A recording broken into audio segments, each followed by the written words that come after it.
भुवन में सार, वीत राग विज्ञानता, शिव स्वरूप शिविकार, नमो त्रियोग समाहिर के, विलक्षण प्रतिभा के धनी पंडित कविवर दौलत राम जी, जिनके द्वारा रचित है छह ढाला अर्थात लघु समय सार, जिसका अध्ययन करने से जीव कर्म रूपी व कषाय रूपी शत्रु से अपने को बचा सकता है।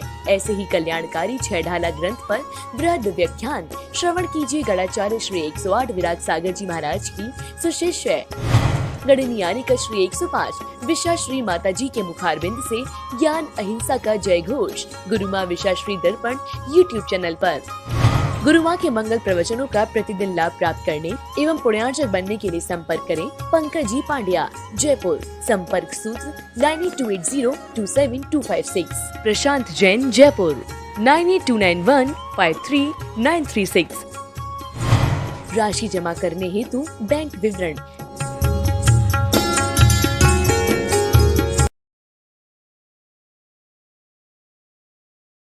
सिद्धेभ्यः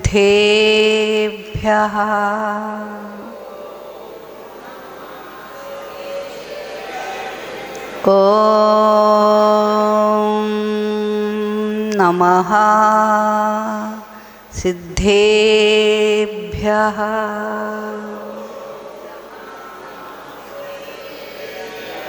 ॐ नमः सिद्धेभ्यः।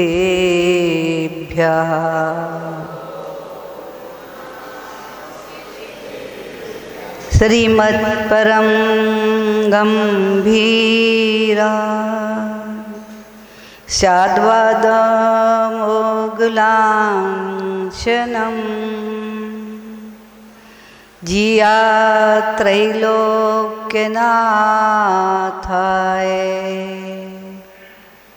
शासनं जिन शासनं शासनं जिन शासनं रमो अरिहन्ताणं रमो सिद्धाणं रमो आयरियाणं रमो वज्जायाणं रमो लोये सवसाहुणं। जय बोली अनंतानंद सिद्ध परमेष्ठी भगवान की, देवाई देवी कजराठी आदिनाथ भगवान की, चंदा प्रभु भगवान की, शांतिनाथ भगवान की, पाशनाथ भगवान की, शासन नायक महावीर भगवान की, परम पूज गणाचार्य गुरुवर श्री 108 विराट सागर जी महाराज की, परम पूज श्रवणाचार्य 108 श्री विशुद्ध सागर जी महाराज की, 3,9 करोड़ मुनि महाराजों की, अहिंसामयी विश्व धर्म की, पर्युषण महापर्व की, उत्तम आर्जव शौच धर्म की,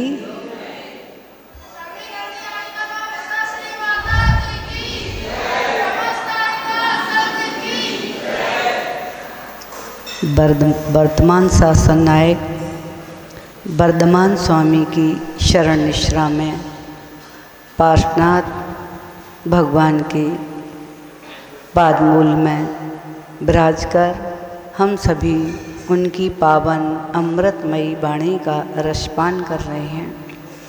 जिन वाणी जगत कल्याणी है, जन जन को आनंद और मंगल देने वाली है, ऐसी माँ जिन वाणी पर जो अपनी आस्था श्रद्धा और भक्ति के साथ उसे अपनी कर्णांजलि से पान करके अपने हृदय आसन पर विराजमान करता है, माँ जिन वाणी उसे 3 लोक के शिखर पर विराजमान करती है, ऐसा माँ जिन वाणी का हम सभी के ऊपर अनन्य अनन्य उपकार है।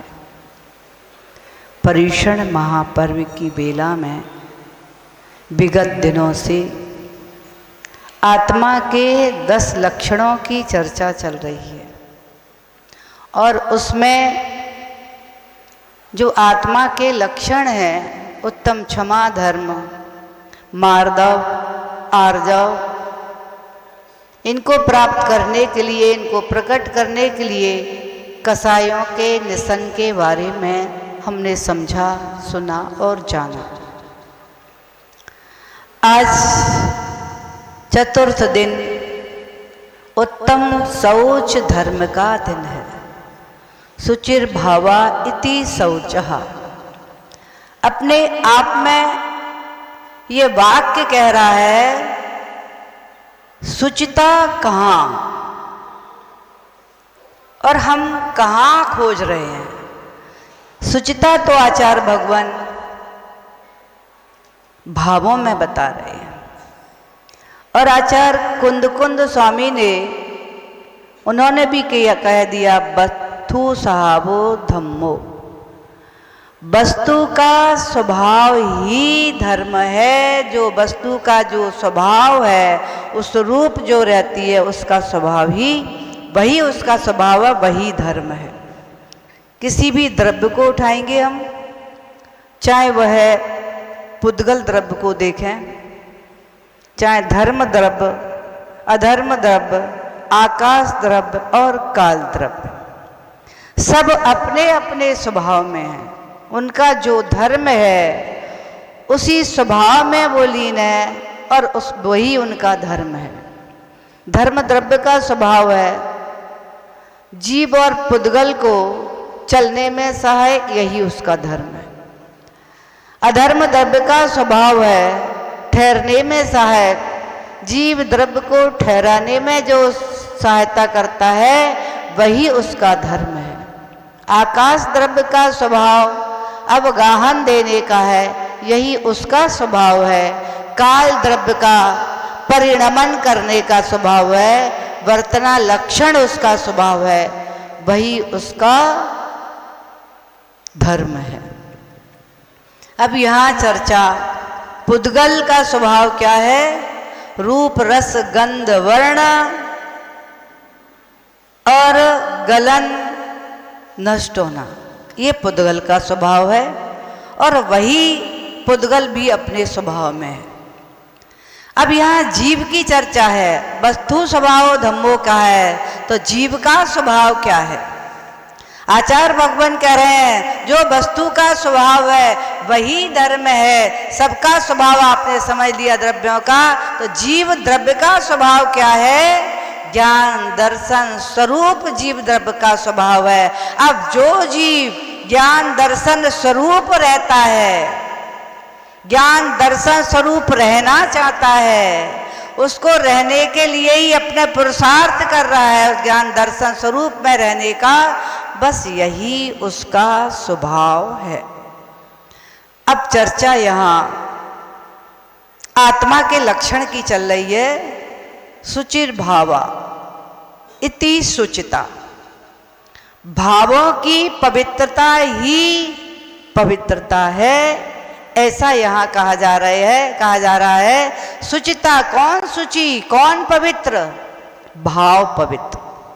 लेकिन हम इसको भूल करके शुचिता को कहाँ खोज रहे हैं, क्योंकि जब तक जहाँ हम भटक रहे हैं उसको समझना आवश्यक है। गलती हम कहाँ कर रहे हैं, गलती को समझना आवश्यक है। यदि गलती को गलती स्वीकार कर लेंगे तो निश्चित ही सत्य की ओर हमारे कदम बढ़ेंगे। तो सबसे पहले हमें इस बात को समझना है कि हम शुचिता को, पवित्रता को कहाँ खोजा है अभी तक हमने, क्योंकि जहाँ है वहाँ देखा ही नहीं, जहाँ नहीं है वहाँ खोजने में लगे। जैसे एक उदाहरण, एक वृद्ध माँ वस्त्र सिलते सिलते उसके हाथ से सुई गिर गई और वह खोज रही थी, और खोजते खोजते जहाँ गिरी थी वहाँ अंधेरा हो गया। गिरी होगी, शाम को खोजते खोजते रात हो गई, अंधेरा हो गया। अब वो खोज रही थी, लोग उससे बोले, भाई माँ क्या खोज रही हो? बोला, मेरी सुई कपड़े सिलने की गिर गई है और मैं उसे ही खोज रही हूँ। अरे माँ, आपको नहीं मालूम जहां आप खोज रही हो वहां अंधेरा है, आप प्रकाश में खोजती तो मिल जाती। अब जिसके पास जितनी बुद्धि होगी वैसे ही तो काम करेगा। वह मां प्रकाश में जाकर के अपनी सुई को खोजने लगी। अब खोजते खोजते बहुत समय हो गया, नहीं मिली। अब किसी दूसरे व्यक्ति ने देखा ये वृद्ध मां क्या खोज रही, बहुत देर हो गई देखते देखते। बोली मैं अपनी सुई को खोज रही। मां सुई कहाँ गिरी थी? बोले सुई तो मेरे घर में गिरी थी। तो आप वहीं खोजो ना, वहां अंधकार है, मेरे घर में लाइट नहीं है, बाहर स्ट्रीट लाइट जल रही थी, इसलिए मैं यहां खोजने आ गई। समझ में आ गई ना बात? वह उससे व्यक्ति बोला मां घर में गिरी थी, बाहर खोज रही हो, अगर तुम प्रकाश के माध्यम से वहीं खोजती तो तुमको मिल जाती।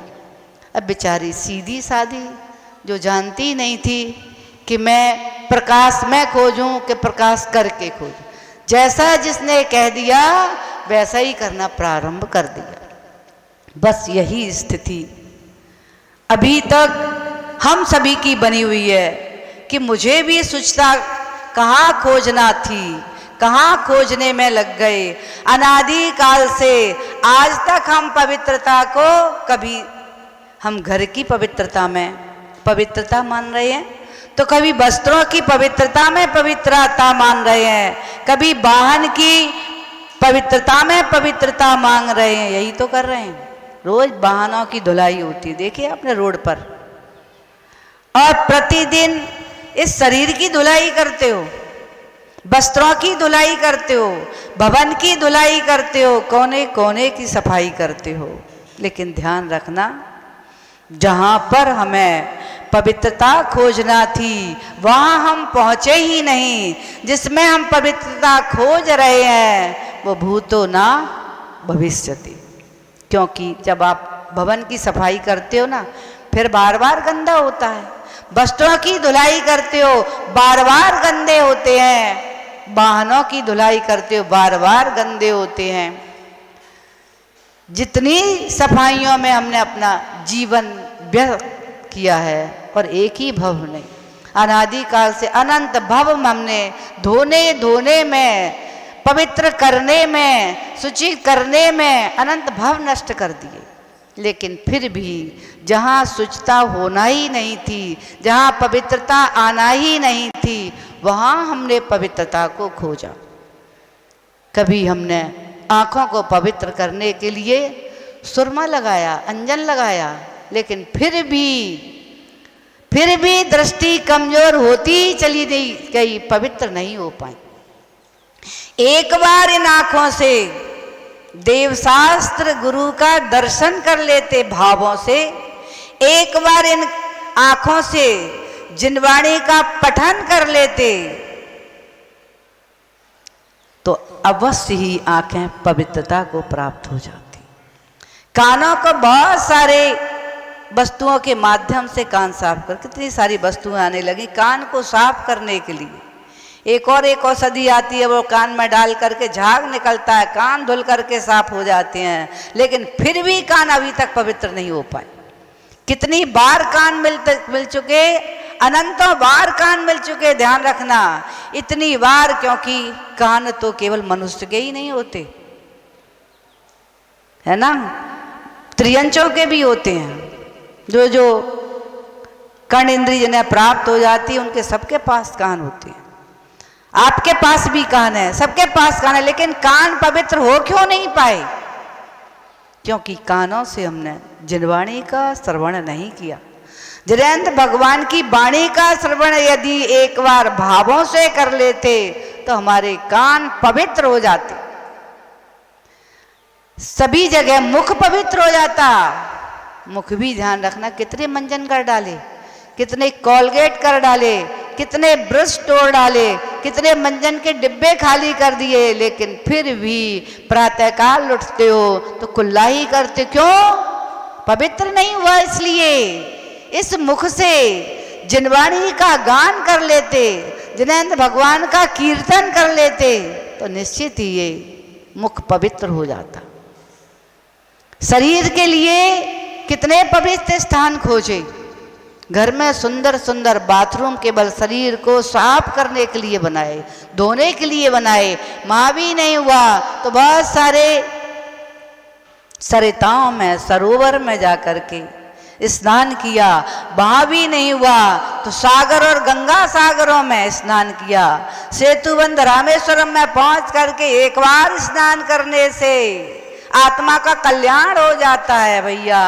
अगर स्नान करने से आत्मा का कल्याण हो जाता तो जल में रहने वाले जितने जीव थे सबकी आत्मा का कल्याण हो जाता कि नहीं हो जाता? सबकी आत्मा का कल्याण हो जाता। जितने भी जल जीव हैं सब मुक्ति को प्राप्त हो जाते, क्योंकि छोटे से लेके छोटी छोटी मछलियां भी रहती हैं और बड़े बड़े मगर भी रहते हैं, सब मुक्ति को प्राप्त कर रहा है, क्योंकि वो तो 24 घंटे जल में ही रहते हैं। कि नीर के नहाए ते जो पापी नर तर जाए, मीन क्यों न तरे जिसका जल ही में घर है। अगर जल के स्नान करने से पवित्रता आ जाती तो मुझे लगता है जितने भी जीव जल में रहते वे सब मुक्ति को प्राप्त हो जाते। लेकिन ध्यान रखना, स्नान भगवान का भी होता है कि नहीं होता? जब भगवान का जन्म कल्याणक होता है तो उनको भी स्नान कराया जाता है। सौधर्मेंद्र भगवान के आंगन में स्नान नहीं कराता, वह स्नान कराने के लिए ऐरावत हाथी पर आकर के अपने पूरे परकर के साथ और सुमेरु पर्वत पर पांडुक शिला पर विराजमान करता है। और 1-2 कलशों से नहीं, 1008 विशाल विशाल कलशों से अभिषेक कराता है क्षीर सागर के जल से। लेकिन ध्यान रखना,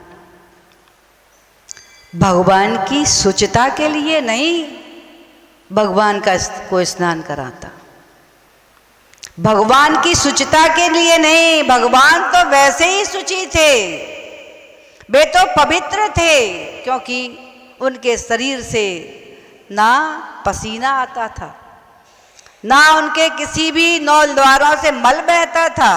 मालूम है कि नहीं? अपने एक एक मल द्वार देख लो, नाक के कान के मल को ही सूंघ के देख लो, आंख के मल को सूंघ करके देख लो, मुख के मलकर को ही सूंघ कर देखो, और शरीर के मल को, पसीने को भी सूंघ करके देख लो। गंध आती है कि नहीं आती? उसी लिए तुम आप रोज रोज नहाते हो, फिर भी पवित्र नहीं हो रहा। ना मलों से मली मल बहते रहते हैं। कितना धोला, कितने सारे साबुन, ढेरों क्विंटलों साबुन खर्च कर दिए, सर्फ कितना खर्च कर दिया, शैम्पू खर्च कर दिए, कितना स्नान से नहाते हो। एक आध बाल्टी से काम नहीं चलता। बाथरूम में सावर लगा रखे हैं, कितने बाल्टी पानी निकल गया पता ही नहीं चलता है, क्या पता। और घरों में बाथरूम में बड़े बड़े टब बना के रखे हैं। अब यहाँ है कि नहीं मुझे नहीं पता, बहुत सारे मैंने घरों में ऐसे बने हुए टबों को भी देखा है, जिनमें स्नान करके कितनी बाल्टी जल से नहाते हो। कभी वाटर पार्क जाते हो शरीर को धोने के लिए, कहाँ कहाँ नहीं गए, किन किन घाटों पर नहीं गए, इतनी जगह नहा करके भी शरीर में से दुर्गंध ही आ रही है, क्योंकि तुम्हें सत्य पता ही नहीं है। उस वृद्धा माँ की तरह तुम इसी में शुचिता मान रहे हो। लेकिन ध्यान रखना, भगवान का जो 1000 कलशों से अभिषेक किया जाता है, जो सौधर्मेंद्र करता है, चाहे एक सम्यक दृष्टि है, द्वादशांग का पाठी है, 1-2 कलशों से ही कर देता है। क्यों व्यर्थ करें, 8 ही कलशों से कर देता। और जैसे आप करते हो ना, यहाँ की नहीं पर मैंने कहीं कहीं परंपरा ये भी देती, चम्मच से ही अभिषेक कर रहे हैं। और कहते हैं ज़्यादा जल नहीं फैलाना चाहिए, ज़्यादा जल से अभिषेक नहीं करना चाहिए, बूंद बूंद टपकाना चाहिए। अगर बूंद बूंद टपकाना ही था तो सौधर्मेंद्र 1008 कलशों से अभिषेक क्यों किया? बताओ क्यों किया? आप अपने नहाने के लिए तो सावर खोल देते हो और कितनी बाल्टी का जल फैलाते हो, जिसमें हिंसा ही हिंसा हो रही है। भगवान के एक कलश से अभिषेक करने के लिए तुम बूंद टपकाते हो, थोड़ी सी धारा, क्योंकि व्यर्थ चला जाएगा। सौधर मिंद छायक सम्यक दृष्टि, द्वादशांग का पाठी, अगले भग से मोक्ष प्राप्त करने वाला, उसने तो केवल भगवान के कल्याणकों से ही इतना पुण्य कमा लिया, इतना पुण्य कमा लिया कि सारे कर्मों को, मैल को धो धो करके केवल भक्ति से पंच कल्याणक मना करके इतने कर्मों को धोया कि अगले भव से नियम से सिद्धि को प्राप्त हो जाएगा। इतना पवित्र इसी भव में हो गया।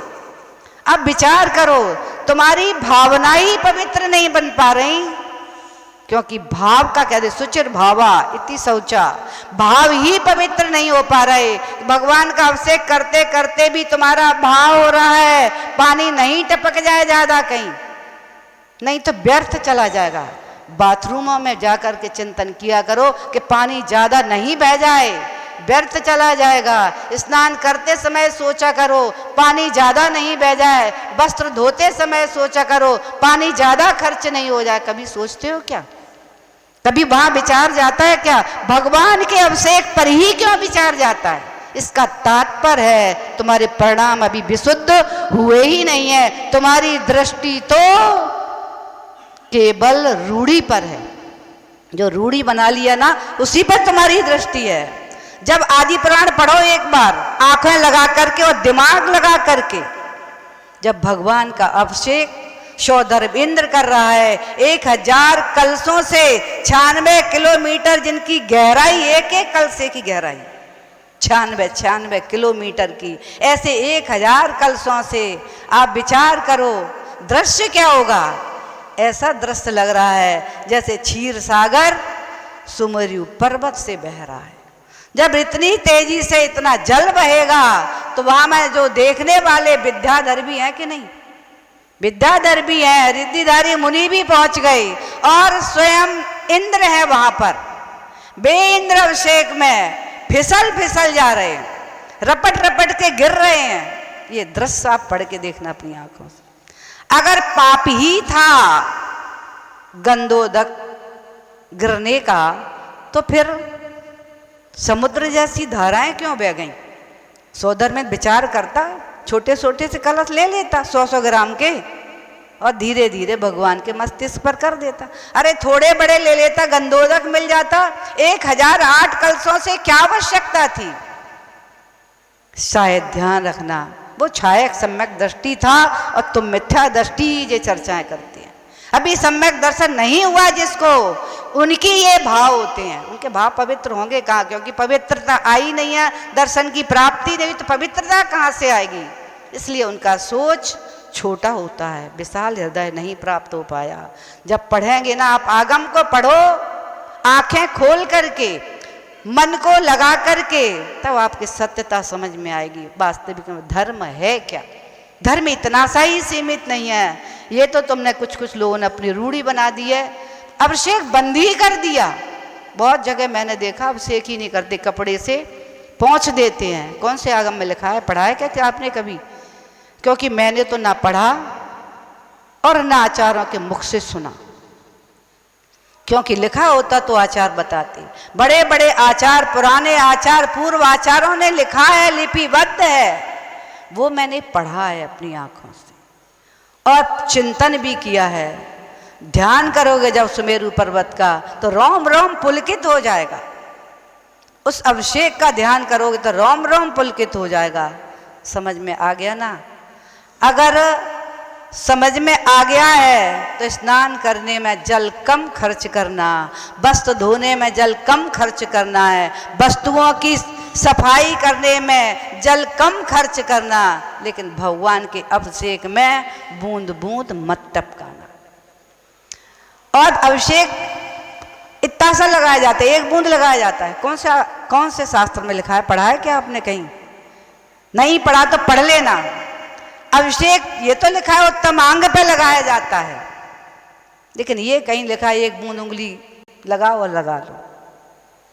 तो शायद आपके सत्य समझ में आ गया कि सौधर्मिंद ने भगवान को पवित्र करने के लिए 1000 कलशों 8 कलशों से अभिषेक नहीं किया था, स्वयं को पवित्र करने के लिए किया था। और ऐसे अभिषेक कितने किए उसने अपने काल में, जितने तीर्थंकर हुए सबके कल्याणक मनाए, एक साथ 170 भी कल्याणक मनाए। कितना पुण्य कमाया, वही पुण्य उस सौधर्मेंद्र को अगले भव से मोक्ष पहुंचा देता है। अब सबके समझ में आ गई ना, शुचिता कहाँ करना है। सौधर्मेंद्र ने भगवान को अभिषेक करके अपनी पवित्रता की थी, अपने मन को पवित्र किया था, अपने वचनों को पवित्र किया था और अपनी आत्मा को पवित्र किया था। किससे? कर्म मल को धोया था, आत्मा को पवित्र किया था। समझ में आ गया ना सबके?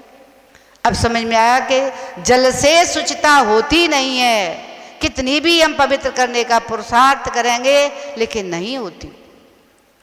और ऐसा ही चिंतन जब महाभारत की समाप्ति हुई तो पांडवों के मन में भी आया। वे भी विचार कर रहे थे बहुत हिंसा हुई है, घोर पाप हुआ है, इससे जो पाप हुआ है उससे पाप का निरसन करने के लिए, पाप को धोने के लिए उन्होंने भी अपनी मंत्रणा करके और अपने भावों में ला करके अब हमें पवित्रता को प्राप्त करना है, चलो गंगा स्नान करने चलेंगे, सागरों में स्नान करने चलेंगे, त्रिवेणी में स्नान करने चलेंगे, सेतुबंध रामेश्वरम में स्नान करने चलेंगे। जब चलते हैं तो विचार करते हैं कि हमारे सारथी तो कृष्ण थे, उनका भी द्वारा पाप हुआ, चलो अपन उनको भी साथ ले चलें। और वे पहुँचे कृष्ण के पास। पांडवों ने कृष्ण को भी आग्रह किया, तात आपको भी हमारे साथ जो हिंसा हुई थी, जो पाप हुआ था, उसको धोने के लिए चलना है। अरे कहाँ जा रहे हो? सागर में जाएंगे, महासागर में जाएंगे, गंगा में जाएंगे, यमुना में जाएंगे, सिंधु में जाएंगे, सेतुबंध रामेश्वरम जाएंगे, जिससे हम शरीर के पाप धुल जाएंगे। कृष्ण सुन करके मुस्कुराने लगे, बोले क्या बताऊं, मुझे राज का बहुत सारा कार्य आ गया है, बहुत भार है और मुझे आवश्यक कार्य है, मैं अभी नहीं जा पाऊंगा। और तुम जा ही रहे हो तो मेरे प्रतिनिधि को अपने साथ ले जाओ। और उनका प्रतिनिधि, उन्होंने एक सुंदर हरी भरी तुम्बी जानते हो कि नहीं, लौकी जैसा तुम गोल गोल होती है जो, उसको तुम्बी बोलते हैं। और वह सुंदर ताजी बिल्कुल एक तुम्बी हरी भरी उनको दे दी और कहा मेरा ये प्रतिनिधि है और इसको तुम अपने साथ ले जाना, जितनी जगह आप स्नान करें, पूजन करें नदियों की, सागरों की, उतनी जगह हमारी तुम्बी को स्नान कराना और उस पूजन में सम्मिलित करना। खुश होकर के वे उनके प्रतिनिधि को लेकर के चले गए। जगह जगह नदियों पे पहुँचे, त्रिवेणी पर पहुँचे, गंगा में पहुँचे, गंगा सागर में पहुँचे, महासागर में पहुँचे, सेतुबंध रामेश्वरम पहुँचे। जब सब जगह स्नान करके वापस आए तो उन्होंने कहा चलो अपन सबसे पहले कृष्ण के पास ही चलेंगे, उनका प्रतिनिधि इतना पवित्र हो गया है और उनको वापस करेंगे। लेकर के जैसे ही कृष्ण के यहाँ पहुँचे, सबका सम्मान किया, सबको स्थान दिया बैठने के लिए और सबके मंगल कुशल पूछा। सभी ने उनको वह प्रतिनिधि जो लेकर के गए थे ससम्मान कृष्ण को भेंट किया। कृष्ण बोले अरे आप रुको, ठहरो, अभी इतने लंबे तीर्थ वंदना करके आए हो, कुछ प्रसाद लेके जाएंगे। और उन्होंने उसी तुम्बी का बहुत सुंदर खीर बनवाई, जिसमें मेवा मिष्ठान बहुत ही देखकर मन आकर्षित हो रहा था, इतनी सुंदर खीर बनी थी। और पांडवों को एक एक प्याले खीर के सबको रखे। उन्होंने जैसे ही खीर को खाना प्रारंभ किया, थूकना प्रारंभ कर दिया, पहला वहीं कटोरा रख दिया अपनी जगह से खड़े हो गए कुल्ला करने के लिए। अरे अरे क्या हुआ ये? कृष्ण बोले भाई ये क्या किया तुमने? हमारे प्रतिनिधि का अपमान कर दिया, इतनी सुंदर मेवे की खीर का अपमान कर दिया, मेरे भोजन का तुमने अपमान कर दिया। सबने हाथ जोड़ लिए और बोले मैंने अपमान नहीं किया, मैं मजबूर हो गया। ये खीर इतनी ज़्यादा कड़वी है कि जबान पर जाते ही पूरा मुख कड़वा हो गया, कुल्ला करने से भी कड़वाहट नहीं जा रही। श्री कृष्ण मुस्कुराने लगे। अरे ऐसा कैसे हो सकता है? जिसको तुम कड़वी कह रहे हो उस तुम्बी ने तो कितने सागरों महासागरों में स्नान किया है, पवित्र होकर के आई है। जैसे आप पवित्र होकर के आए, वह मेरा प्रतिनिधि भी पवित्र होकर के आया है, मीठा होकर के आया है, तुम कड़वा कैसे कह रहे हो? सब चुप रह गए, सब चुप रह गए सुन करके। तब कृष्ण बोले पांडु सुनो, स्नान मात्र करने से, शरीर मात्र धोने से पवित्रता नहीं आती। पवित्रता तो परिणामों की विशुद्धि में आती है, कर्मल को धोने में पवित्रता आती है। ये स्नान आदि करने से पवित्रता नहीं आती। शायद आपके समझ में आ गया होगा। कितने भाव बीत गए स्नान शरीर को धोते धोते, लेकिन अभी भी 1% भी पवित्र हुआ क्या? सुबह नहाते हो और पूजा करके जाओ यहाँ से, फिर देखो शरीर को खुशबू आती है कि दुर्गंध आती है? पसीने की गंध आती है कि नहीं आती? समझ लेना ये दुर्गंध ही देने वाला है। कितना भी इसकी शुचिता करने का पुरुषार्थ करना, लेकिन कभी भी ये पवित्र होगा ही नहीं। इस सत्य को जिसने पहचान लिया वह मन को पवित्र करने के मार्ग पर बढ़ गया। अब मन के अंदर कौन कौन सी विकृतियां हैं? मन के अंदर कसाएं, 5 पाप और कसायों का तांडव नृत्य चल रहा है। सबसे बड़ी अपवित्रता हमारे अंदर ये ही है। इसको जान लेना, इसको समझ लेना है, क्योंकि जो हमारी विगत दिनों से चर्चा चल रही है ना, वो आत्मा के लक्षणों की चल रही है और दुर्गुणों को हटा रहे हैं। जो कुलक्षण है ना, उनको हटाने से लक्षण प्रकट होता है। जब क्रोध कसाय हटती है तो क्षमा का लक्षण प्रकट हो जाता है। जब मान कसाय हटती है तो मार्दा धर्म प्रकट हो जाता है। और जब मायाचारी हटती है तो फिर आत्मा का लक्षण आज अब धर्म प्रकट हो जाता है। और आज है चतुर्थ दिन सुचिता का, तो कौन सी कसाय शेष रह गई है? अभी मालूम है कौन सी रह गई? लोभ कसाय। आहा क्या बात है! लोभ कसाय 2 अक्षरों का नाम है इसका, लेकिन इसके नाम से ही व्युत्पत्ति अर्थ लगा के देख लेना। ला माना लो माना लोक में, और भा माना जो भटकाता है। जो लोभ में, जो संसार में भटका रहा है, जो तीनों लोकों में भटका रहा है, वही कौन है? लोभ कसाय है। लोभ कसाय जब तक हमारे अंदर रहेगी, ध्यान रखना, तब तक 5 पाप हमारे अंदर रहेंगे, एक लोभ कसाय से।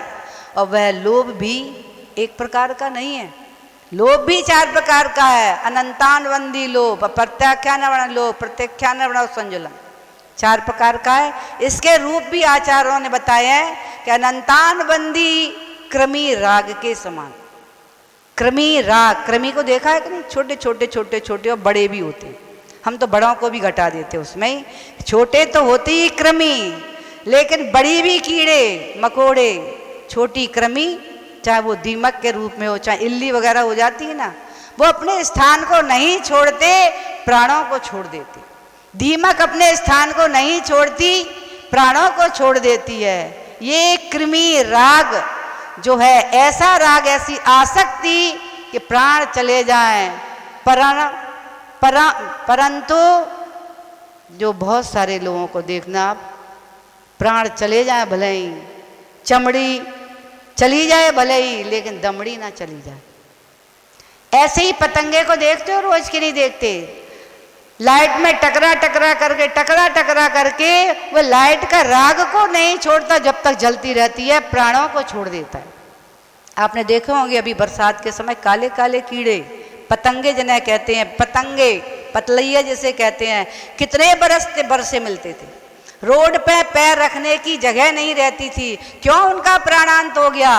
लाइट से, प्रकाश से जो उनको राग है, इतना राग रहता है कि उसमें ही भी अपने प्राणों को न्यौछावर कर देते। चाहे वो कृमि 2 इंद्रिय हो, चाहे 3 इंद्रिय हो, चाहे 4 इंद्रिय हो। खटमल आदि होते ना जो लकड़ी में पड़ जाते हैं, दीमक आदि होती है जो लकड़ी में पड़ जाती है, निकलती नहीं है। कुछ भी आप करो मरण को प्राप्त हो जाते हैं, लेकिन स्थान नहीं छोड़ते। मधुमक्खी को देखो, छत्ते बड़े बड़े छत्ते बना लेती हैं, उन्हीं में ही मरण को प्राप्त हो जाती हैं, स्थान नहीं छोड़ती। भंवरे को जब कमल में पराग पीने पहुंचता है, बंद हो जाता है उसी में पराग के राग में, और प्रातः काल होते होते मरण को प्राप्त हो जाता है। ये है राग आसक्ति, इतनी आसक्ति कि उसी में ही मरण को प्राप्त कर दिया। और ध्यान रखना, केवल यही प्राणी नहीं, त्रयंचदीव मनुष्य के अंदर भी ऐसा राग होता है।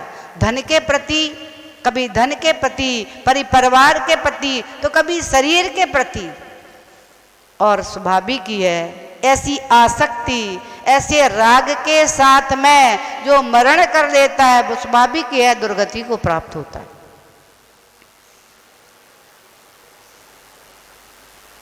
एक ब्राह्मण था और बड़ा धर्मात्मा था, अपने पिता की बहुत सेवा करता था। अचानक उसका पिता बीमार हो गया, और बीमार हो गया तो उसने सभी डॉक्टरों का, सभी का बहुत इलाज कराया, लेकिन जब अंतिम समय आ जाता है तो उसका कोई इलाज नहीं होता और वह मरण को प्राप्त हो गया। अंत्येष्टि की उसने, और अंत्येष्टि के बाद में जो फूल लेकर के जाते हैं, जिन्हें फूल बोलते हैं वो लोग, और वह फूल लेकर के गंगा जी पर गया।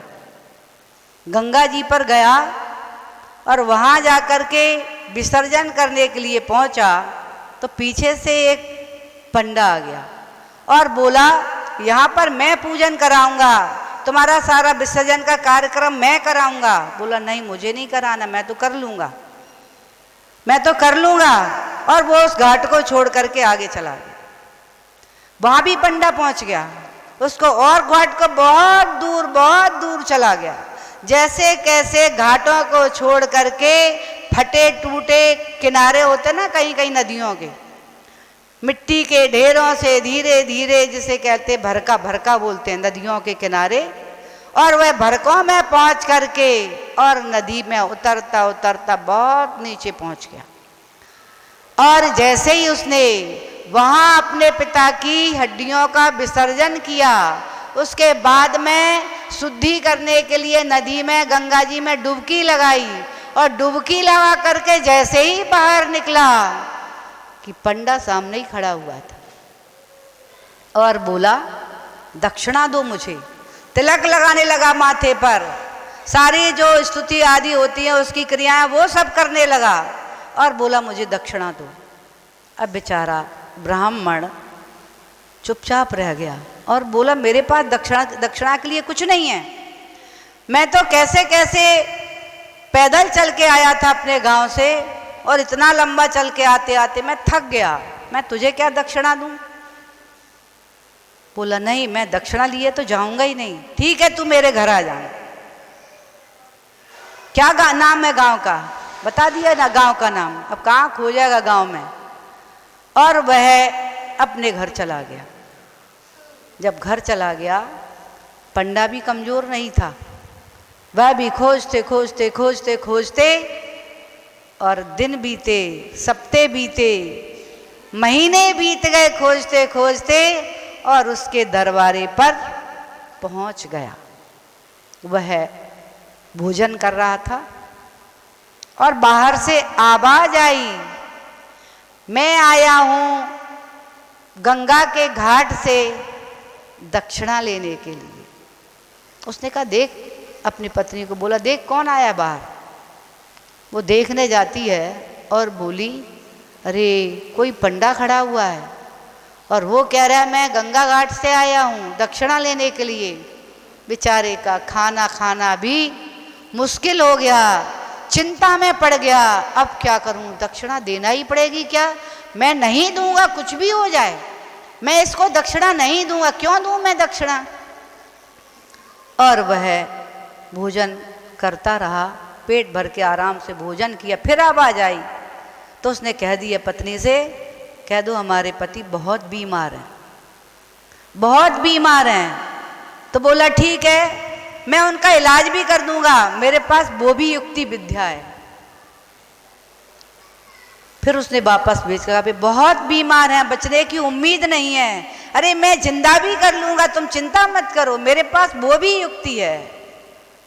अब तो वो उठा और जमीन पर लेट गया, श्वास को रोक लिया और पत्नी से कह दिया, कह दो उसका तो मरण हो गया। फिर वो बाहर गई और रोने लगी, जोर जोर से रोने का नाटक करने लगी और बोली मेरे पति का तो मरण ही हो गया। बोले अच्छा, मरण भी हो गया क्या? तो फिर देखता हूँ मैं कैसी स्थिति है उनकी। और वह पंडा पहुँच गया, पूरे मोहल्ले में चर्चा हो गई, ब्राह्मण देवता का मरण हो गया, मरण हो गया। मोहल्ले के लोग भी आ गए और वह योगा करने वाला ब्राह्मण था, योगा से उसने अपनी सांस को भी रोक लिया। लोग देख रहे थे, सत्य है, मरण हो गया। अर्थी तैयार की गई, अर्थी पे लेटाया गया उसको और बांध रहे थे अर्थी पर। वह पंडा वहीं खड़ा खड़ा देख रहा था और बोला अभी बांधो मत, मेरे पास एक मंत्र और शेष रह गया है, हो सकता है उस मंत्र से ये बच जाए। और वह पहुंचा, काना में मंत्र पढ़ता है, कौन सा मालूम है? बोला कंजूस बांधूं क्या? बोला बांध दो। फिर वह वापस हुआ और कहा मुझे लगता है जी नहीं हो सकता जीवित, आप तो बांध दो। अब बांध देते हो तो क्या कहते हो आप? अर्थी तैयार हो गई, 4 कंधों पर पहुंच गई, फूलों से सजाया गया, माला से सजाया गया, कंधों पर आ गई और राम नाम सत्य भी बोलने लगे। ले जा रहे थे शमशान घाट पर और वहां पहुंच भी गया और पहुंच करके अंत्येष्टि के स्थान पर उस अर्थी को रख दिया गया। फिर क्या किया जाता है? वहां खोलते हैं ना, खोलते हैं बंधन को, लकड़ी लगाते हैं।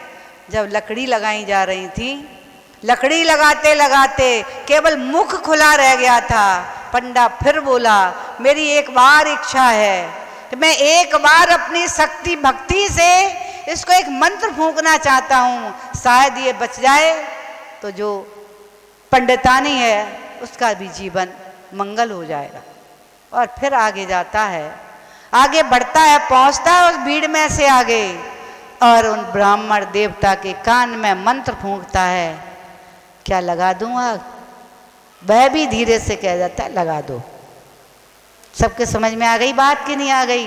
आग लगा दो मंजूर है, लेकिन दक्षिणा देना मंजूर नहीं है।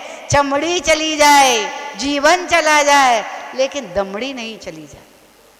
यही स्थिति तो आज देखने में आ रही, जिधर देखो उधर दमड़ी के ऊपर, धन के ऊपर कितने युद्ध हो रहे हैं। कहीं परिवारों में चल रहा है, कहीं पड़ोसी से चल रहा है, कहीं जगह इसमें चल रहा है, राष्ट्र राष्ट्र में चल रहा है, अंतर्राष्ट्रीय जगत में चल रहा है। और यही क्या, जब हम देखते यही एक क्रमी राग, जीवन चला जाए लेकिन धन कहीं ना चला जाए। ऐसा ही राग कौरवों का था ना, धन के पीछे जीवन चले गए, सब कुछ चला गया, लेकिन राग धन से नहीं छोड़ा। ये समझ में आएगा। अनंतान बंदी का लक्षण यही है, जो धन नहीं छोड़ना चाहता, दान नहीं करना चाहता, धर्म नहीं करना चाहता, ये अनंतान बंदी का लक्षण है, मिथ्या दृष्टि। इसके बाद में दूसरे नंबर पे आता है ओगन, गाड़ी का ओगन। गाड़ी में ओगन डाला जाता है, वह ओगन यदि वस्त्र में लग जाता है तो काला काला दाग हो जाता है। और छूटता नहीं है, लेकिन धुलते धुलते धुलते धुलते पुरुषार्थ करते हो तो वह छूट जाता है। ऐसा ही औगन का जो लक्षण है, सम्यक दृष्टि, जिसने अनंतान बंदी का क्षय किया अथवा उपशम क्षय उपशम किया और सम्यक दर्शन को प्राप्त कर लिया, वह अपने जीवन में देव शास्त्र गुरु का भक्त बन जाता है। श्रद्धान हो गया ना, सम्यक दर्शन की प्राप्ति हो गई, देव के प्रति, शास्त्र के प्रति, गुरु के प्रति श्रद्धान जब हो गया तो आराधना भी करने लगा, दान भी करने लगा, पूजन भी करने लगा, छोटा छोटा नियम भी लेने लगा। बड़े बड़े नहीं ले पा रहा, छोटे छोटे नियम भी ले करके और अपने जीवन को जीवन में धर्म का अवतरण कर लिया। ये है सम्यक दृष्टि, अथवा जो हमने अभी बताया था औगन का, औगन के समान दूसरे नंबर की होती है कषाय। तीसरे नंबर पे शरीर के मल के समान प्रत्याख्यान वर्णी कषाय, जो औगन के समान होती है ना, जो उल जाता है धीरे, वह ध्यान रखना व्रती भी बन जाता है, देश व्रत को भी धारण कर लेता है। और इसके बाद में मल जो होता है, नहीं हाँ, सम्यक दर्शन को प्राप्त कर लिया, शरीर पर मल जो होता है वह भी धोते धोते धोते धोते साफ हो जाता है। ऐसे ही अप्रत्याख्याना वर्णी कषाय के क्षय से, क्षयोपशम से व्रत लेने के भाव हो जाता है और वह देशव्रती भी बन जाता है। इसके बाद में चौथा नंबर है हल्दी का रंग। हल्दी का रंग भी वस्त्र में लग जाता है, तो धीरे धीरे धोते धोते धूप में डालते हो, फिर धोते हो तो वह भी छूट जाता है। ऐसे ही है अप्रत्याख्याना वर्णी कषाय, इसके नष्ट होते ही महाव्रतों को धारण कर लेते हैं। लेकिन अभी भी हाँ, ये है संजुलन कषाय, संजुलन कषाय, इसके रहते हुए भी महाव्रतों को धारण कर लेते, लेकिन यथाख्यात चारित्र की प्राप्ति नहीं होती है। जब इसका भी कलर चला जाता है तब होता है यथाख्यात चारित्र, जाकर के 12वें गुण स्थान में प्रकट होता है, क्योंकि 10वें गुण स्थान तक तो सुख लोग भी रहता है। इसके बाद 12वें गुण स्थान में जब इसका क्षय होता है तब जाकर के यथाख्यात चारित्र अंतिम समय में प्राप्ति होती है। 13वें और 14वें गुण स्थान में यथाख्यात चारित्रधारी होते हैं। इस प्रकार से सभी ने इन कषायों के बारे में जान लिया, लेकिन ध्यान रखना आज चर्चा लोभ कषाय की है कि लोभ कषाय जब तक रहती है तब तक ध्यान रखना सारी कषाएं वापस आ जाती हैं और पांचों पाप वापस आए। रावण के अंदर सीता जी को देख करके कौन सा भाव आया था? सीता जी के रूप पर लोभ आ गया था, उसको लोभ ही तो आया था, रूप पर लोभ आ गया था। अगर स्वरूप को देख लेता तो लोभ नहीं आता। उसने स्वरूप को नहीं देखा, रूप कर लोभित हो गया और लोभी हुआ रूप को पाने के लिए। जैसे ही तो मायाचारी आ गई, माया से उसने अपने रूप को बदल लिया और सीता जी का जैसे ही हरण किया, हरण करके अभिमान आ गया। मायाचारी के बाद कौन सी कषाय है? मान कषाय, मान आ गया, घमंड आ गया। और बहुत पुरुषार्थ करने के बाद हनुमान ने किया और लोगों ने किया, समझाया भाई ने, लेकिन फिर भी अहंकार था, बिना युद्ध किए सीता को वापस दूंगा ही नहीं। और फिर जब युद्ध हुआ तो सबको पता होगा, क्रोध से कैसा दहाड़ता था, मरण स्वीकार कर लिया, लेकिन सीता जी को वापस नहीं किया। सबके समझ में आ गया होगा कि एक लोभ के कारण चारों कषाएं वापस आ गईं और पांचों पाप वापस आ गए। इसलिए लोभ कषाय को छोटा मत समझना।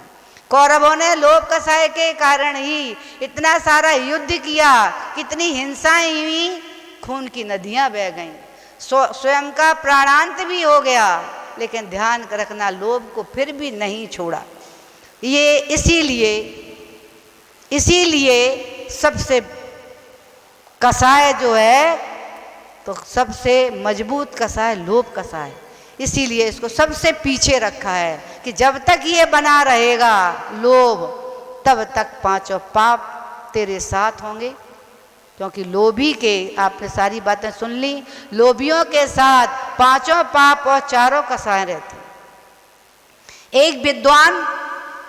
एक विद्वान बनारस से अध्ययन करके आया, तार्किक विद्वान था, अध्ययन करके आया, बड़ा प्रसन्न था, ज्योतिष में पांडित्य प्राप्त कर लिया, शास्त्री में पांडित्य प्राप्त कर लिया। अब तो मेरा सबसे बड़ा व्यापार यही होगा, ज्योतिष से मैं धंधा करूंगा, पांडित्य से धंधा करूंगा। और आकर के बड़ा प्रसन्न आया। जैसे ही घर में प्रवेश किया, उसकी श्रीमती ने देख करके मुस्कुराने लगी कि मेरे पति तो बहुत बड़े विद्वान बन करके आए हैं। और पूछ लिया, आपने क्या क्या अध्ययन किया? अरे मैंने सब कुछ अध्ययन कर लिया, मैं बड़ा ज्योतिषाचार बन गया, मैं शास्त्री बन गया, अब कुछ शेष बचा ही नहीं। वो हंसते हुए बोली, कुछ नहीं बचा तो मेरा एक प्रश्न है आपसे छोटा सा, कि लोभ का पिता कौन होता है? पाप का पिता कौन होता है? सॉरी, उसने पूछ लिया पाप का पिता कौन होता है।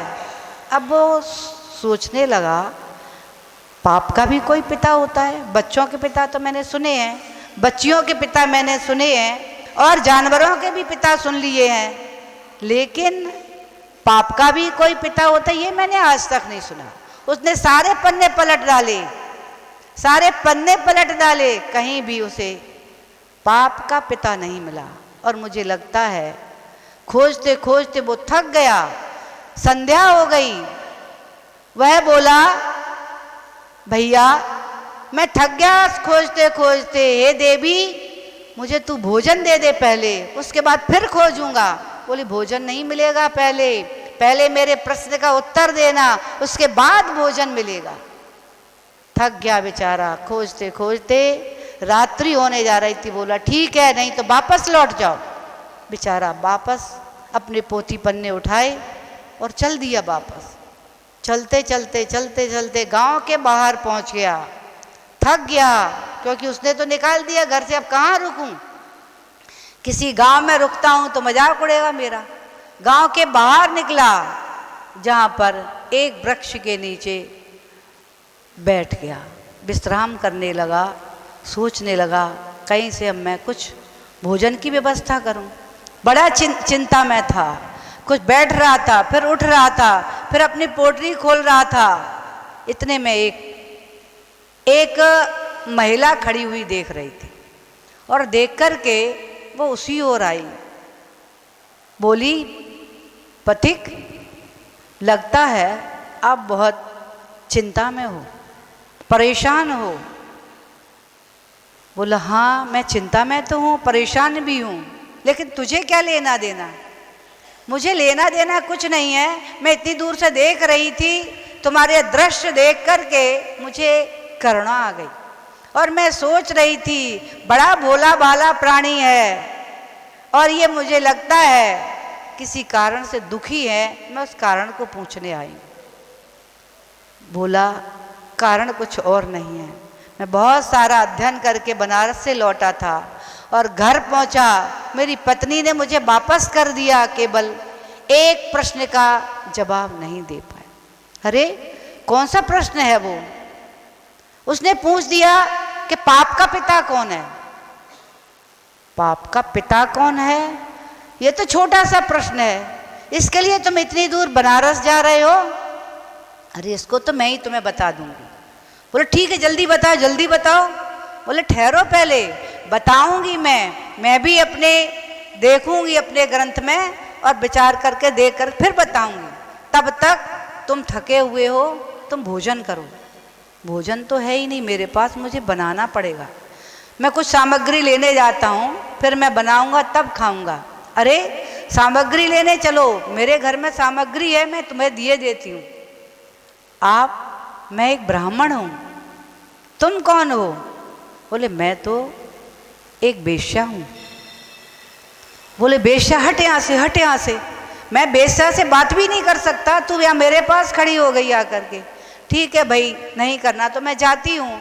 मैं तो तुम दुखी थे और तुम अपने इतनी चिंता में थे और तुमने अपना प्रश्न मुझे बताया ही है, तो मैं उसका उत्तर दे करके तुम्हें सुखी करना चाहती हूँ।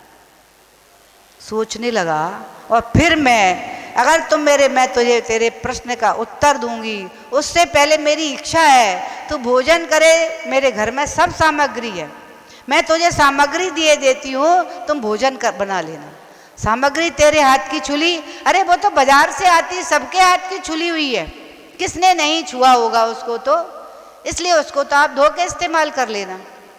ठीक है, सामग्री दे दो, मैं धो लूँगा। फिर मैं आपको 100 रुपये भी दूंगी साथ में, क्योंकि आपको दान करने से मुझे भी कुछ पुण्य मिलेगा। खुश हो गया, 100 रुपये का नोट मुझे मिलेगा। 100 रुपये तो मैं कैसे कैसे कब कमा पाता, कितना मेहनत करता, तब मैं परिश्रम करके 100 रुपये कमाता।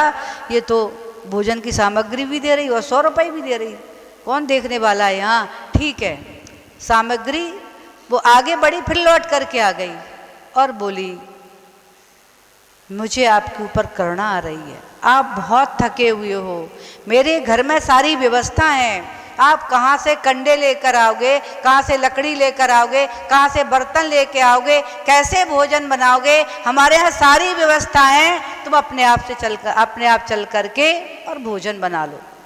अरे तेरे घर में नहीं जाऊँगा, तू पागल तो नहीं हो गई। अरे तुम्हें मेरे घर में चलोगे तो अपने हाथ से बना लेना, मैं कुछ नहीं छूऊंगी, और फिर तुम्हें 200 रुपये दूंगी। 200 रुपये, अरे आश्चर्यचकित हो गया, और 200 रुपये की भूख उसे और बढ़ गई। 200 रुपये मिलेंगे, 200 रुपये मिलेंगे, अभी तो 100 ही मिलना थे, अब मुझे 200 रुपये मिलेगा। और वह चलो चलते हैं, और जाकर के उसके घर में पहुंच गया। जैसे ही किचन की ओर जा रहा था, वह बोली, आप यहीं ठहरो, मैं आपको आराम करने के लिए कहती हूँ, पंखा भी लगा है, सोफा भी पड़ा है, आप आराम करो, मैं जल्दी से बनाए देती हूँ, फिर तुम्हें 300 रुपये और दूंगी, 300 रुपये दूंगी। वह सोचने लगा, यहाँ कौन देखने वाला है, कौन मुझे देख रहा है, फिर मैं प्रायश्चित कर लूँगा बाद में। ठीक है, मैं आराम से बैठता हूँ, ये बना देने दो, इसका भी मैं प्रायश्चित कर लूँगा, फिर 300 रुपये मुझे मिलेंगे। वह भोजन बनाने लगी, ये मन ही मन में प्रसन्न हो रहा था, कैसा आज मेरा पुण्य का उदय आया है कि ना तो बनारस तक जाना पड़ा, यहीं प्रश्न का उत्तर मिल जाएगा, और फिर भोजन बनाया और साथ में 300 रुपये भी। भोजन तैयार हो गया और वह बोली, मैं थाली लगाती हूँ। वह बोला, थाली तू मत लगा, बन गया है तो बन जाने दे, मैं अपने हाथ से लगाऊंगा। अरे मैं थाली लगा करके परोसती हूँ, तू आराम से बैठो तुम, और फिर मैं तुझे 400 रुपये दूंगी। ठीक है, लगा दे तू थाली। उसने थाली लगाकर तैयार की और आकर के उसके सामने पाटे पर थाली रखी, और वह देख करके थाली, मुख में पानी आ गया, कितना स्वादिष्ट भोजन इसने बनाया है। और जैसे ही हाथ बढ़ा रहा था, ठहरो पंडित जी, आप मेरे हाथ से एक गिलास ले लोगे तो मैं धन्य हो जाऊंगा, मेरे सारे जीवन का पाप धुल जाएगा, आपका क्या बिगड़ेगा, मैं सुखी हो जाऊंगी, और फिर मैं तुम्हें पूरे 500 रुपये दूंगी।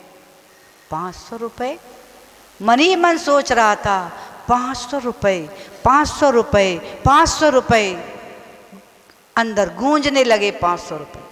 और देखा चारों ओर, कोई तो नहीं देख रहा, मैं प्रायश्चित कर लूँगा। ठीक है, तू ही आज पवित्र हो जा, तुझे पुण्य मिलेगा, अगर मुझे ग्रास एक खिलाने से तो मैं तेरे हाथ से भी खा लूँगा। और उस बेस्या ने ग्रास उठाया, उसके मुख तक ले गई, उसने मुंह खोल दिया, उसने दूसरे हाथ से एक चांटा लगाया गाल पर, इतना तेज मारा कि उसका दिमाग चकरा गया, और गिलास नीचे छोड़ दिया, उसके मुख में नहीं रखा, छोड़ दिया। और कहती है, यही है पाप का बाप। उसकी दृष्टि नीचे झुकी की झुकी रह गई। शायद सभी समझ गए होंगे ना, एक लोभ ने क्या क्या करा दिया। ये पाप का बाप ही नहीं, मुझे लगता है दादा है। पाप का बाप ही अकेला नहीं, दादा भी लोभ ही है। और कसाएं जो है ना, लोभ कसाय, ये सारी कसायों की अम्मा है और पाप की भी अम्मा। तो शायद सबके समझ में आ गया होगा ये लोभ हमारे अंदर कब कब आता है। जब तक लोभ रहेगा तब तक हमारा ना भाव पवित्र होगा और ना हृदय पवित्र होगा और ना आत्मा पवित्र होगा। क्योंकि यहाँ पवित्रता की जो चर्चा है, शरीर की पवित्रता की नहीं है, हृदय की पवित्रता की चर्चा है, मन की पवित्रता की चर्चा है और आत्मा की पवित्रता की चर्चा है। क्योंकि अनादि काल से जो हमने पाप किए हैं, कसायों के माध्यम से, 5 पापों के माध्यम से जो पाप अर्जित किए हैं कर्म रूप में, वे हमारे आत्मा के संबंध को प्राप्त हो रहे हैं, हो गए हैं। उनको धोने के लिए ही हम सारे पुरुषार्थ कर रहे हैं। किसको पवित्र करना है बताओ, किसको करना है? भावों को पवित्र करना है, हृदय को पवित्र करना है। जब भाव पवित्र होंगे तो निश्चित ही हमारी आत्मा पवित्र होगी। क्योंकि सबसे पहले भावों की विशुद्धि होती है। भावों को पवित्र करके शुद्धोपयोग में जाते हैं मुनिराज, और शुद्धोपयोग में जाकर के जितने भाव पवित्र होते चले जाते हैं, मैल धुलता जाता है। कर्म रूपी मैल जितना धुलता है उतने ही पवित्र होता हो करके ऊर्ध्वगमन करते जाते हैं। और जैसे ही 4 घातिया कर्मों का मैल धुलता है, वैसे ही आत्मा हल्का हो करके और कहाँ विराजमान हो जाते हैं? 5000 धनुष ऊपर अंतरिक्ष में विराजमान हो जाते हैं। कौन से पद को प्राप्त हो जाते हैं? अनंत पद को प्राप्त कर लिया। 4 घातिया कर्मों का मैल जैसे ही धुला और अनंत दर्शन, अनंत ज्ञान, अनंत सुख, अनंत वीर चतुष्टय को प्राप्त हो जाते। और शेष जो अभी भी मल रहा है, अभी भी शुद्ध और सिद्धत्व को प्राप्त नहीं हो पाए, ध्यान रखना। उस मैल को धोने के लिए अभी जितनी आयु है उतने समय तक ठहरना ही पड़ेगा। जब आयु रूपी मल क्षय होता है तो उसके साथ शेष घातिया कर्मों का मैल भी धुल जाता है और उस समय आत्मा पवित्र पावन हो करके और 3 लोक के शिखर पर विराजमान हो जाता है। शायद आपके समझ में सत्यता आ गई होगी ना। कौन सा मैल धोना है भैया? कौन सा मैल धोना है? शरीर का धोना है कि आत्मा का धोना है? शुचि और भाव इति शुचिता। हमें भावों से, सबको भावों को सबसे पहले पवित्र करना है, भावों की विशुद्धि बढ़ाना है। जो अशुद्ध परिणाम हमारे कसाय रूप थे, क्रोधमान माया लोभ रूप, हास रति रति हास रति रति शोक भय जुगुप्सा स्त्री वेद पुरुष वेद नपुंसक वेद आदि रूप, ये सारी कसाएं जब तक हमारे भावों में रहेंगी, हमारे परिणामों में रहेंगी, ध्यान रखना ये सब अजीब हैं, जड़ हैं। मैं चेतन हूँ, चेतन हूँ, ध्यान रखना। आत्मा हूँ मैं, और आत्मा में इन जड़ों ने अपना स्थान बना लिया है। क्योंकि कर्म भी अचेतन है, जो मल रूप में हमारे चेतन से संबंध को प्राप्त हो गए हैं, उनको धोने का पुरुषार्थ हमें करना ही पड़ेगा और आज ही करना पड़ेगा, अभी से करना पड़ेगा। ध्यान रखना, क्योंकि ये योग्यता सबके पास नहीं है। वे जीव, 1 इंद्रिय जीवों के पास नहीं, 2 इंद्रिय, 3 इंद्रिय, 4 इंद्रिय जीवों के पास नहीं, संगी पंचेंद्रियों के पास नहीं, यहाँ तक है कि योग्यता देवों के पास भी नहीं, त्रियंच गतियों के पास नहीं, देवों के पास। और इतने सारे भारत में, अंतर्राष्ट्रीय जगत में कितने मनुष्य हैं, उन सबके पास नहीं। जिसने जिन धर्म को समझा है, जिन वाणी माँ को अपना माँ बनाया है और जिन्हें भगवान को अपना परम पिता बनाया है, जिसने देवशास्त्र गुरु के समागम को प्राप्त किया है, जिसने जिनवाणी माँ को प्राप्त किया है, इन चारों को जिसने प्राप्त किया है, इन पर श्रद्धा ही नहीं, इनको आचरण में उतारा है। जिनेंद्र भगवान की वाणी को आचरण में उतार करके उस मल धोने का पुरुषार्थ जो कर रहे हैं, ध्यान रखना, तीनों योगों से, मन से, वचन से, काय से जो पुरुषार्थ कर रहे हैं, ध्यान रखना ये योग्यता उन्हीं के पास है। आपका जन्म भगवान महावीर के कुल में हो गया, श्रेष्ठ कुल में आपका जन्म हो गया। जिन धर्म को समागम आपको प्राप्त हो गया, जिन्हें अंदर भगवान का समागम प्राप्त हो गया, जिन गुरु का समागम प्राप्त हो गया, जिन वाणी माँ का समागम प्राप्त हो गया, अब क्या आवश्यकता है? जिन वाणी के नीर से स्नान करोगे, जिन्हें भगवान की वाणी का से स्नान करोगे, तो निश्चित ही माँ जिन वाणी की बरसात कितने दिनों से इस आंगन में हो रही है कि नहीं हो रही? लगभग 1.25 माह हो चुके। अगर एक एक बूंद से, कितनी बूंदों की बरसात हुई है, एक एक बूंद से अपने अंतर स्थल को, अपने भावों को धोना प्राप्त कर दिया होगा, तो निश्चित आज आपको सम्यक दर्शन की प्राप्ति हो गई होगी। इतना मल धुला होगा, कृमि राग का कम से कम मल धुल गया होगा, तो सम्यक दर्शन की प्राप्ति हो गई होगी। यदि कृमि राग जैसा राग अभी भी बना हुआ है पर वस्तुओं में, राग करो, राग के लिए मना नहीं है, लेकिन पर में नहीं करो, स्वयं में करो, अपनी आत्मा से करो ना राग। जिसमें राग करने से भी प्राप्त नहीं होना, उससे राग करना तो निरर्थक है। राग यदि अपनी आत्मा के प्रति कर लिया तो स्वाभाविक ही है, आत्मा के प्रति राग तुम्हें परमात्मा से जोड़ेगा, और परमात्मा से जुड़ा हुआ राग एक दिन निश्चित ही आपको परमात्मा तत्व को प्राप्त कराएगा। इस सत्य को सभी ने समझा, सभी ने सुना, और सुन समझ करके, और आज जो सोच, उत्तम सोच धर्म का दिन है, इसमें अपने जीवन को, शुचिता को पाने के लिए अब ध्यान रखना, बाहर की शुचिता नहीं, हमें अंदर की शुचिता को पाना है। अंदर की शुचिता में भी ध्यान रखना, मन को पवित्र करना है, मन को धोना है, भावों को धोना है, भावों को पवित्र करना है। शुचिर भावा इति शुचिता।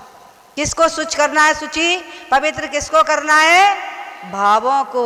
धन खर्च नहीं होगा, साबुन खर्च नहीं होगा, जल खर्च नहीं होगा, अनेक प्रकार के क्रीम पाउडर खर्च नहीं हो, कुछ भी खर्च नहीं है, एक पैसे का भी खर्चा नहीं है। होगा क्या? ना भवन की आवश्यकता है, ना बड़े ध्यान केंद्रों की आवश्यकता है, किसी की आवश्यकता नहीं है। बस भावों को परिणमन करना है। जो भाव अभी राग देश आदि में जा रहे हैं, कसायों में जा रहे, उनको केवल परिवर्तन करना है। किसके माध्यम से? समझ में आ गया? जिन वाणी के नीर से स्नान करना है। कौन से नीर से स्नान करना है? जिन वाणी के नीर से स्नान करना है, और आँखों को पवित्र जिनेंद्र भगवान के दर्शन से करना है, जिन वाणी को पढ़ के करना है। इनसे जब हम अपने अंग अंग को पवित्र करेंगे, आत्मा को, तो निश्चित ही भाव पवित्र होंगे, तो आत्मा पवित्र होगी, आत्मा पवित्र होगी तो निश्चित ही एक दिन भगवत्ता को प्राप्त होगी। ऐसी भगवत्ता को ही प्राप्त कराने के लिए हम भी भगवान की तरह शुद्ध और सिद्धत्व को प्राप्त करें। आज का पावन दिन यही संदेश लेकर के आया है, और आज के धर्म का संदेश सुन करके हमें शुचिता को प्राप्त करना है। समझ में आ गया ना? अब शुचिता कहाँ मिलती है, कैसे मिलती है, सारी युक्ति आपने समझ ली, सीख ली। अब अपने मील में तैयार करेंगे, और निश्चित ही अपने आत्मा को पवित्र करके सिद्धत्व और सिद्ध की ओर बढ़ाएंगे अपने कदमों को। जय बोलिए महावीर भगवान की।